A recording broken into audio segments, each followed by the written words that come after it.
Hello class eighth. आज हम लोग करेंगे क्वेश्चन आंसर्स बाज और सांप के। Question number one. घायल होने के बाद भी बाज ने क्यों कहा मुझे कोई शिकायत नहीं है? विचार प्रकट कीजिए। आंसर। घायल होने के बाद भी बाज ने यह कहा कि मुझे कोई शिकायत नहीं है। उसने इस ऐसा इसलिए कहा क्योंकि वह किसी भी कीमत पर समझौतावादी जीवन शैली पसंद नहीं करता था। वह अपने अधिकारों के लिए लड़ने में विश्वास रखता था। उसने अपनी जिंदगी को भरपूर भोगा। वह असीम आकाश में जी भरकर उड़ान भर चुका था।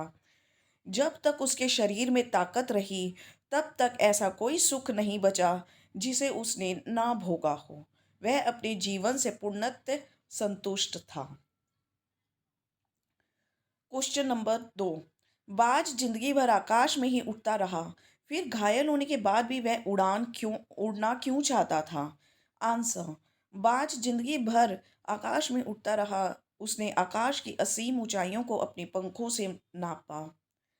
बाज साहसी था। वह किसी भी कीमत पर समझौतावादी जीवन शैली पसंद नहीं करता था। अतः कायर की मौत नहीं मरना चाहता था। वह अंतिम क्षण तक जीवन की आवश्यकताओं के लिए संघर्ष करना चाहता था। Question number three. सांप उड़ने की इच्छा को मूर्खतापूर्ण मानता था, फिर उसने उड़ने की कोशिश क्यों की? सांप उड़ने की इच्छा को मूर्खतापूर्ण मानता था क्योंकि वह मानता था कि वह उड़ने में सक्षम नहीं है।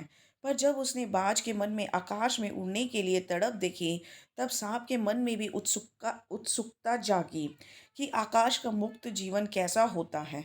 इस रहस्य का पता लगाना ही चाहिए। तब उसने भी आकाश में एक बार उड़ने की कोशिश करने का निश्चय किया। Question number four. बाज के लिए लहरों ने गीत क्यों गाया था? बाज की बहादुरी पर प्रसन्न होकर लहरों ने गीत गाया था। उसने अपने प्राण गंवा दिए परंतु जिंदगी के खतरे का सामना करने से पीछे नहीं हटा। Question number five. घायल बाज को देखकर सांप खुश क्यों हुआ होगा? आंसर। सांप का शत्रु बाज है क्योंकि वो उसका आहार होता है। आहार मतलब भोजन। बाज सांप को खा लेता है। ओके।